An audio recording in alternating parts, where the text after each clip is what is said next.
Hello, everyone. Welcome back to another episode of Carry On Friends, the Caribbean American experience. And I'm excited about you meeting my guest today, Randy. Randy, welcome to the podcast. How you feeling? I'm feeling good, Carrie Ann. Very happy to be here today. Awesome. So, why don't you tell the community of friends a little bit about who you are, Caribbean country you represent, and the work you do? Awesome. So, a little bit about me Randy Pelaya, born in Richmond Hill, Queens, New York, so the heart of the Caribbean community, right? Little Guyana. If you're not from the New York area, that's what we call it. A little bit about myself is been around the world, been to 60 countries, six continent, proud first generation American. I've been around the world, worked for a lot of Fortune 100 organizations, and today we're here to talk about our company, West Indies Pepper Sauce, that my wife and I recently launched this year. Getting ready to do some big things. Wonderful. So, all right, before we get into West Indian pepper sauce, talk to me a little bit about what it was like growing up in Richmond Hill, Little Guyana, and your experience as a first generation Guyanese American. And yeah, tell me about how that was for you. I love it. This is a question that is near and dear to my heart, right? Because you don't know where you're going unless if you know where you're coming from. So I grew up in Queens, Richmond Hill. You know, in Richmond Hill, it used to be a very Italian neighborhood back in the day. My dad immigrated from Guyana to Brooklyn in the late '70s and hopped over to Queens, Richmond Hill, in the early '80s. Growing up in New York City, in Queens, everybody's from everywhere, right? Between Queens and Brooklyn, 170 languages are spoken. All sense, all background, all types of cultures reside there. Uh, I remember as a child, I'm 40 right now. As a child, there would always be, the Labor Day parade. There would always be some type of event celebrating our communities. And our communities was not only Guyanese, it was Trinidadians, Jamaicans, St. Lucia, Grenada, Haiti, Puerto Rico. Like it's representing everyone. So my representation in my childhood of New York was very much culture, and it's very nostalgic to this day. You know, you mentioned that you've traveled all over the world, you've been to most of the continents. Which country or countries you felt like when you showed up and you were representing Guyana, they were just like, oh wow, like they really loved not only your Guyanese heritage, but Caribbean culture on a whole. Which country did you say like really leaned into like, oh my God, I'm so excited. Tell me more. Yeah, no, that's a solid question there. So we spent my wife and I, Shauna, she's the co-founder of West Indies Pepper Sauce as well. We spent about 5 years living in Asia. So 1 year in South Korea and 4 years in Vietnam. So the region that really connects with me outside of the Caribbean is Southeast Asia. So I think Vietnam is in that bucket. Thailand is in that bucket. Singapore, Malaysia. Those are that big those are the big areas of people were very curious. In Singapore, right? Those are also a lot of the regions where people are really curious. Wow, Guyana, where is that from? So there you gotta, as we all know, Carrie Ann, right? What is the Caribbean? What is the West Indies? You got to go back, and everybody you meet is a big history lesson, right? But they're very, very, very much connected and intrigued about our people. They know a little bit about us, right? They know a little bit about the ingredients, but they don't know the whole pepper pot. That's awesome. In terms of, you know, what about or culture that you felt like, let me paraphrase it. So throughout your trip in Southeast Asia, right? Did you find similarities to your, Guyanese Caribbean culture? And did was any of that like a catalyst or a starting point for conversation? It's just, we for many people who may not be fortunate to travel in those areas, sometimes it's not easy to see commonalities. So, did you Mhm. see any of that while you were in Asia? Yeah. So we moved out there to teach English, right? So Shauna was mom. She's Vietnamese American. She was adopted. That was kind of, and we're both proud first generation Americans. That's what, when we tell our family, hey, we're leaving the States to go live overseas to teach English, people are like, what? Oh my gosh, why?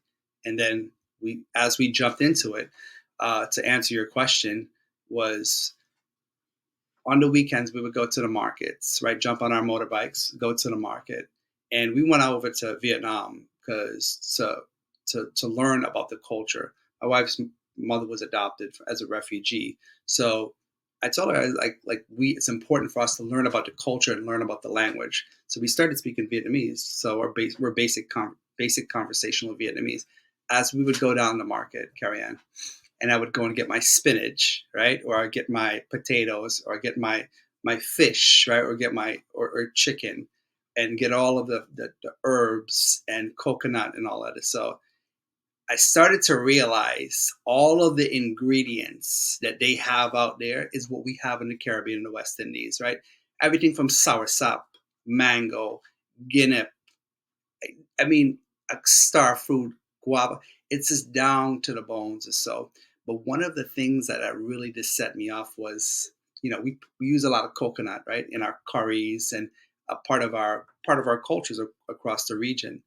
The way they just actually grate the coconut reminded me culturally of my grandma, right? And it's not only my grandma, it's all of our grandmas in the Caribbean and the West Indies, right? So it's very nostalgic, that sense of community around food.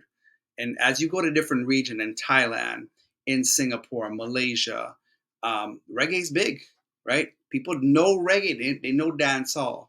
My nickname growing up was Reggae Randy. It still is to this day, right? So I would always be intrigued about people and their music selection and how they learn about reggae and what was that influence beyond, right?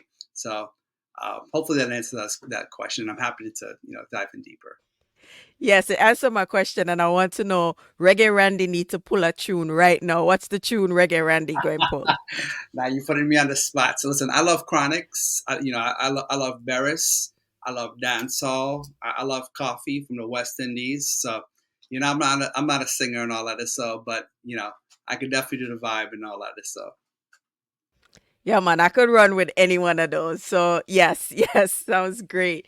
So you've traveled the world and now you've decided to launch a business. Tell me what was the impetus for that? What was the reason mhm. that you've decided, you know what, we are going to start, Shauna, we're going to start this business? Yeah, And she's like, yes, babe, we're going to do it. yeah, So talk to me a little bit about that. yeah. This is Carrie Ann. This has been, truthfully speaking, this has been a long time in the making, right? So my background is e-commerce, logistics. I used to work for DHL Express, UPS. I used to bring brands to market and expand across the domestic and global market. And Shauna's very much background as a marketing director, leading that brand image and direction of that. So I used to make pepper sauce, for my friends and family in a regular jar and give it out to my family and friends. And when they start tasting that, they're like, wow, this is fantastic. Can I get some more? I used to grow it out of my garden and I still do. But Carrie Ann, it's just such a small yield of pepper sauce that you can make, right? Um, so, you know, we started last year, last summer is when Shauna and I decided to create West Indies pepper sauce. Got a lot of inspiration from our family, my brother-in-law and sister-in-law. They're out of Northwest Arkansas. They're the ones who really helped push this to start this company. Um, we launched in February of this year, and truth be told, is I've been laid off from my job for about 4.5 months. Sean has been laid off for her job for the last month and a half. And Carrie Ann, we work we have worked at Fortune 100 organizations, working with decision makers, working with all types of brands. And, you know, I love pepper sauce. I love food. We love to cook. We cook a very good Vietnamese Guyanese combination type of food. In the space of pepper sauce, it's limited, right? You've got a few options. Big up to Grace, right? Not can't disrespect. Bertie's, from Trinidad, can't disrespect. Walker's from Jamaica, Santa's, all day, every day, right? But coming from the U.S. market, you know, this is where it really hits the soul, right? Because we've been around 60 countries, six continents. We pushed ourselves to go do that. We came from no money. My dad was a construction worker. Shauna's mom, when she came into the States from Vietnam, as she grew up, she was, working in factories. We look at the products on the shelves, all the premium products out there, they have all different types of cultures. So when you get into the hot sauce section, Carrie Ann, you to see a lot of companies, they take a little bit of this, a little bit of that. And I don't want to use the word teething, but I want to be very real. They take It's a lot, Stephen. you understand, they're taking a lot of our culture. So first and foremost, West Indies pepper sauce. We are premium brand in the hot sauce market. In the industry, people don't look like us. They don't have our brand story. They don't have our jars. And the whole basis of West Indies pepper sauce is to educate consumers of all walks in life about the Caribbean and the West Indies, about all of our people and the contributions that we continue to do. So we're 6 months old. We're months old out of Orlando. We're doing farmers markets. We're getting ready to rock and roll. Things happen for a reason, Carrie Ann. We got a 4 and 6-year-old. They're involved into this. We get love, vibes from people, from all of our people across the board. And, here we are. Randy, you said something, and, being in the entrepreneurship space, you'd see like how much pepper sauce you need, right? But if we go into the supermarket and you walk the shelf, you see how many pepper sauce in there that doesn't necessarily represent Caribbean culture. So the more options, the better. Hmm. So in terms of, I want to get back to the layoffs a little bit because there's a lot there, and I've gone through layoffs myself, but I want to focus on the pepper sauce a little bit. Now, you said that you started with the stuff from your garden and you would, bottle it and the yield. Hmm. So, talk to me about scaling the production, Yeah. right? In order to, one, satisfy the different farmers markets, Hmm. and two, you know, if you're a big cook, cooking a small pot of rice and peas is very different from cooking a big pot. So when you're dealing with bulk and volume, there's a quality concern that most people have. So talk to me, how are you managing all these different elements and changes that will inevitably happen as you expand and grow? Yeah. No, I like that question. So, yeah, started, for the last 20 plus years making it from our garden, right? Just go to the store, get some different types of pepper and just make our pepper sauce. As we started for West Indies pepper sauce, our intention was never to just be small, not only to be in the West Indian Caribbean market, and that's that, right? We're selling it to some folks. We wanted to bring it to scale, to market. So the first things first was family some Guyana, right? So in Guyana, there's two types of pepper. Weir pepper, which is a unique pepper from Guyana, and then in Guyana we call it balafaya pepper, aka Scotch bonnet. Bigging up back to Jamaica, right? Scotch bonnets from Jamaica, right? So as we started this journey, we wanted to see who are the players out here, right? Where are people sourcing the products? So, and our goal is to be in specialties retailers, the Sprouts, the Whole Foods, the Wegmans, the premium specialty markets. We have 5 ingredients: Scotch bonnet, cucumbers, turmeric, salt, and vinegar. So our largest supplier is our pepper supplier. We source our Scotch bonnets from Costa Rica.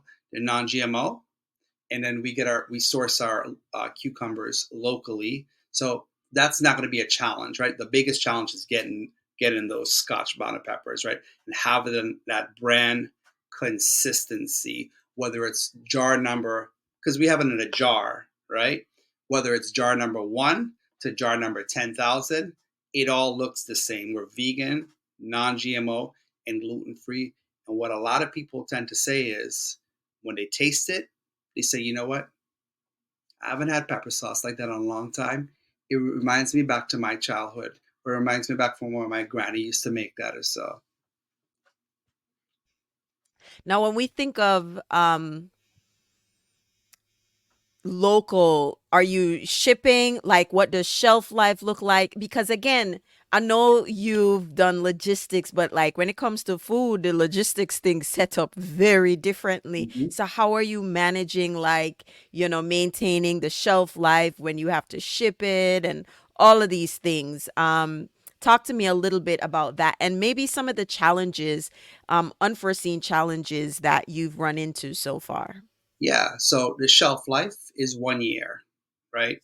So from a production perspective, as soon as our products are made, we have that 1 year shelf life. We tell people to open up the container and then put it in the refrigerator. Our average customer finishes their bottle of pepper sauce in 32 days. um, with regards to like unseen challenges, I think where we are right now as a brand, as we're getting ready to scale, is making sure that we have the right resources, right? So you just can't get into a Walmart or a Whole Foods or a Wegmans just like that. You have to kind of go through a food broker. Once you go through those food broker, you have to pay X amount of dollars in order to have an opportunity there, and that's when they'll start pitching these brands. Um, so I think a challenge would be, making sure that we have enough capital to pay all of those food brokers. This is an expensive game. We don't come from it. We jumped into it. We are here, and we're about to make things happen. But I think that's going to be a challenge as we, from a food broker perspective, making sure that we have that capital to pay those slot-in fees, and the slot-in fees are how you get into these groceries, and then making sure that you're not going to get paid then and there. You might have 30, 60, 90-day net terms, so you gotta I think the challenge would be managing finances as we scale. Our eye is to be across the U.S. And once we're finished across the U.S., we already got a lot of love and support from Canada and the UK, and the there's a lot of interest out there. So it's about understanding how it all works together. And we're working with a lot of brands who are going through this journey outside of the pepper sauce space. So we have our resources. Yes. That was a question that I was going to ask because on this entrepreneurial journey, it's really important to sometimes connect with other brands within your similar space because you can learn from each other's challenges. Mhm. So I want to go back. Um, was the layoff the impetus for the scale, or were you already in process and the layoffs just accelerated the scale or scaling it to where you are now Yeah, or what you're trying to do now? yeah. It Things happen in life for a reason, right? And if you have your eyes closed and you don't see what's happening in front of you, you miss that opportunity. So as we were building this out in the background, working off full time jobs and raising two kids under the age of 7, um, started applying for jobs. And you know, to be real, we would go after our referrals, our community, our networks, and you know we wouldn't get I wouldn't get called back. I wouldn't even have an opportunity with all of my experience as well as Shauna's experience to have that opportunity to interview or so. And so I would allocate X amount of, maybe like 2 hours a day working on whips. and another 2 hours working on applying for roles, and then another 2 hours planning. um, and after a certain time, it's been 4 months for me. I said, we've had so much success, carry on, from a local farmers market and shipping nationwide. People resonating with our brand and our brand identity and our mission. I decided to take this full time, jump in head first. Right now, we're dotting our I's, crossing our T's, making sure that we have everything in place to start scaling. And we want to scale not everywhere. We want to be very intentional, because first things first is we're $15 a jar for our pepper sauce. We're in the premium space of hot sauce, and we're not just selling pepper sauce. We're selling our culture. Not only from Guyana, Trinidad, Jamaica, St. Lucia, or Puerto Rico, Dominican. We're representing all of our regions. You said something, and I want to go back to that. So let me make a quick note. I'll cut this out. Selling culture and layoff. All right. We're selling our culture. Um, what about, I'll come back to that. There's something there. I'm just pulling at it. So I'll cut that. What about your full-time roles? For your wife Shauna, it's Mhm. clear, but what about your full-time role and your experience professionally? What are the skills there that you're leveraging for whips right now to help you navigate this new venture? Yeah. So in Vietnam, while we lived in Vietnam, we taught English. And we also had a sourcing business. We were manufacturing dresses. So we have no background into that, right? And it goes to the life saying, right? In order to be those who live or learn the most, you have to be comfortable being uncomfortable. That's how you live and learn, right? So we know a little bit about production and source and putting things together, making sure our price points are where they're at. Strategic relationships, that strategic perspective, that really just having a roadmap of where we want to be, having a strong sense of brand identity, right? So at West Indies Pepper Sauce, with my experience with Shauna and myself, we want to focus on three things. We want to create a great product.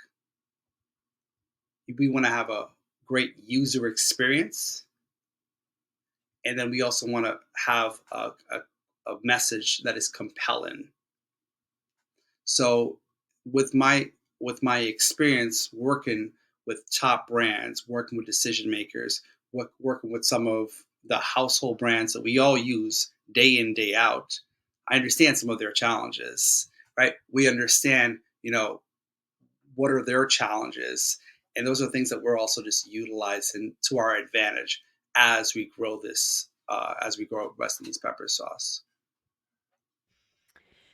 I want to, again, not to harp on the layoff, but I think Mhm. there's some lessons there that you can help convey to the audience. So, you know, someone's listening, they have a full-time job, or maybe they work full-time.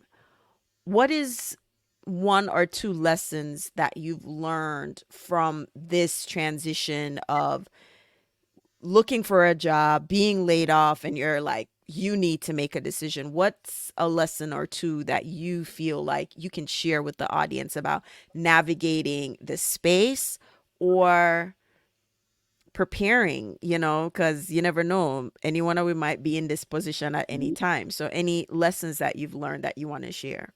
Yeah, this is something that you know I kind of asked myself along the way, and it's great to self-reflect. The two lessons that I tend to take away, or I would offer, would be: it doesn't matter who you are, what you do, what you believe in. Be authentic. You gotta be authentic. People could smell it if you're not.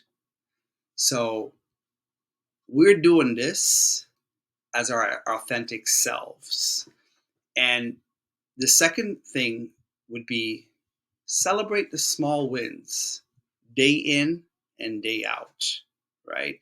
Um, you have to look and celebrate those wins, right? And if you fail, that's an opportunity to learn. And if you're not learning from your failure, you're not going anywhere, right? So you have to be genuine and be authentic and celebrate those small wins. With regards to like the layoffs, man, carry on. It's so tough for so many people out there, and my heart goes out for everybody, right? And I don't pity ourselves with regards to what's happening right now. We are taking something as a negative, turn it into a positive, and we are going to move forward. Carry on. I refuse to give up because in our short span of doing this, I want to go back to the pepper sauce. Brands don't look like us. They don't have our story. They don't have our product. And we are all about representation, about jumping into this space.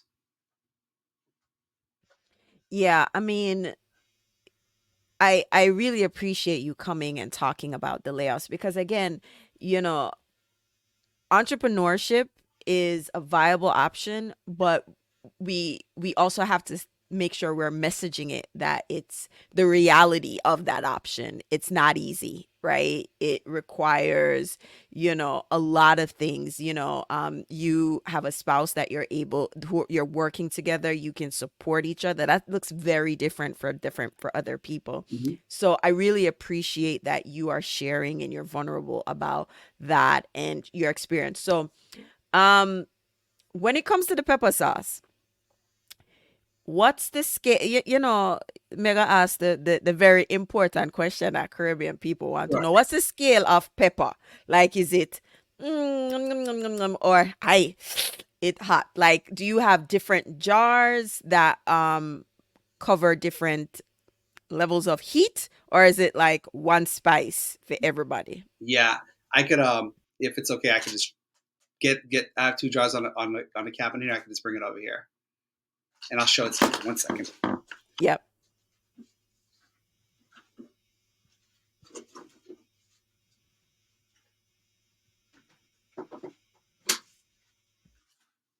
Okay. So thank you. So we do have two jars, right? So we have our, let's see if you can see this. We have our, it's a 6 ounce jar, West Indies pepper sauce. This is 5 ingredients: Scotch bonnet peppers, cucumbers, turmeric, salt, and vinegar.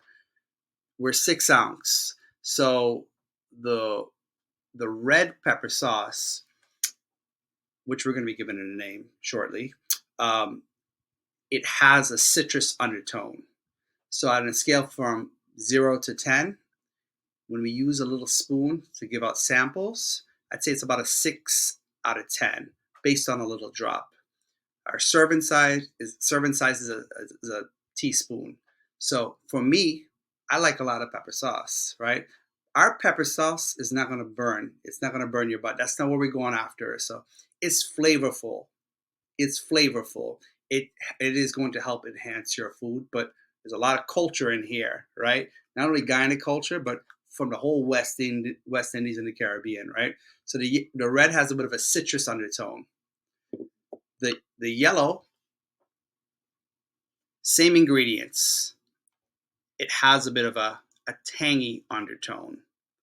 And from a spice level, it's still that 6 out of 10 perspective, right? A little bit gives you that six. And how it normally goes is once you have a teaspoon, or you have a bit of a taste on it whenever we do it at the farmers markets, it kind of goes up a little bit and it's just hanging there and then it's going down and it's at the back of your tongue. And we are our saying is based on customer feedback is we're addictive without the additives, right? So we're vegan, we're non-GMO and gluten free. This is 5 clean ingredients here. So hopefully that kind of answers that question. If you want it hotter, all you do is instead of 1 teaspoon, you just do 2 teaspoon. And if you do more than 2 teaspoon, man, wow, that's gonna be some trouble. But that's kind of like from that perspective. This is flavor for your food. Wonderful. So, before we wrap up, what do you want people to know about you, West Indian pepper sauce, where they can find it, and where is it available? All of that good stuff. Yeah. So first and foremost, our website is shopwips.com. So shopwips.com. We're on Instagram, TikTok, Facebook. Our handle is at shopwips, or you could just search West Indies pepper sauce. So we're on those platforms, and we're also on Amazon. Um, so if you are in the Central Florida market, in the Orlando market, we do a lot of farmers markets right now. We did this one big event in Miami, Soca Food, Wine, and Fet, with Vanessa James, who is very much in our community, who is celebrating so many of us and really talking about the Caribbean diaspora. So we're doing a lot of events right now, and we're online selling nationwide. But the next tier is we're going to be jumping into. We're working on jumping into to specialty retailers across the U.S. Wonderful. Well, Randy, congrats to you and Shauna for starting this initiative. Wishing you both success. We need more Caribbean brands and a variety of Caribbean brands in our local stores. And like you said, it's representing our culture. Every brand that's out there has a different story, and each story just it's just additive to what our culture represents, right? All the different ways. So thank you so much for being on the podcast. And any last words before we sign off? Thank you for the kind words. My last words would be, Carrie Ann, I've learned about your background, about who you are, being a Brooklyn native, representing, 100% Jamaican. I love what you do for our community. At West Indies Pepper Sauce, it's not about me or, all the West Indian or Caribbean people or so. It's about celebrating every day people from the Caribbean and West Indies making an impact day in and day out. So thank you for what you do, because you give us all a platform. And at the end of the day, representation, it will always be important. So you'll big up yourself. Thank you, Randy. Let me tell you, Reggae Randy, this is real selector talk. I'm just playing. You see, the way you flow, me say, yeah, man, I see it, I see it. Thank you so much for, coming on the podcast, telling your story. I hope someone is encouraged. I hope someone recognizes if they're in a layoff that there is opportunities that they could try, like there's it's not the end, and that's what I got. There's always something to try, something to do, and in the process of doing and trying that, we're bringing our culture and our stories. That's what I got, from what you're saying. Wherever you go, whatever you're doing, your culture all up in there, you can't take it away. So, and that is what we're about here on Carry On Friends. So thank you for coming on, sharing your story, letting everybody know a little bit more about who you are. And as I love to say at the end of every episode, walk good. I respect love.